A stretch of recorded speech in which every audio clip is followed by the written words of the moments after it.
You're a leader at BRC. How would you describe your leadership style? I know what you need to be doing, but I don't want to just micromanage you down to here, do X, Y, and Z. I really want you to explore and learn and figure out your way of doing things and what works for you. But I'm always kind of there to say, oh, you're leaving the reservation. Let's get back. Who or what has shaped you as a leader and helped you develop this style of yours? I mean, the biggest thing that's helped shape me are the people that I worked under as a staff person, right? And so I've learned a lot from the partners I worked with before me. I've learned a lot of what not to do from some other people that I worked with before me. And you really just take what you really enjoyed about working with people and the things that you didn't like, you try and do less of those and do more of the things that really helped you grow. That's a good point about those negative role models. We've all had teachers, bosses, managers above us where we'd say, that doesn't turn me on to perform at all. Can Yeah. you think of any examples or ways that people have tried to manage you, lead you, or get you to do stuff, and it's just rubbed you up the wrong way? It's just made you go the opposite direction.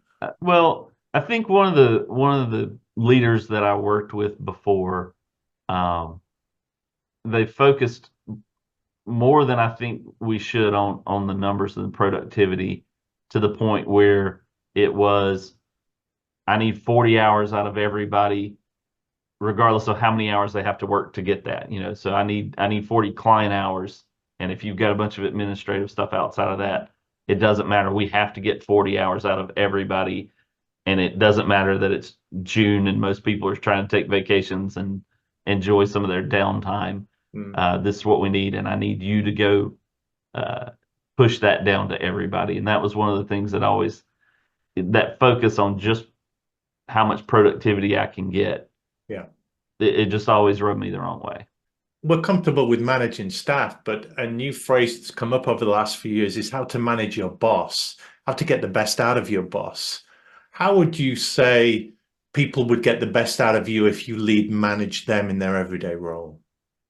I think the biggest thing is communication. It always comes down to feeling open and safe to let your boss me know what you need out of me and understand that I want to help you succeed so that I'm encouraging you to give me that feedback of, hey, I need you to be a little more hands-on on this one, or I need you to be a little more hands-off, or I need this period of time from you, or I need this type of feedback I'm not getting.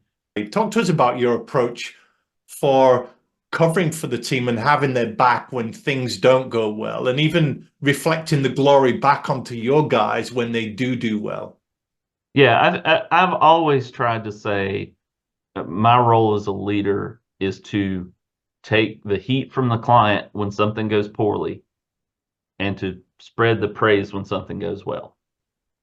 Final question, Ben. What is the most rewarding aspect of being a boss, a leader, a manager at BRC? The most rewarding thing I've ever found in my job is seeing other people succeed and grow.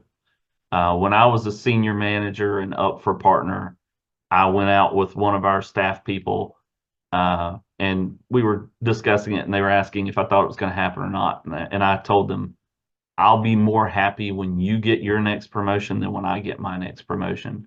And I'm in it. And they got promoted the same time I got promoted. And I was happier for them than I was for me.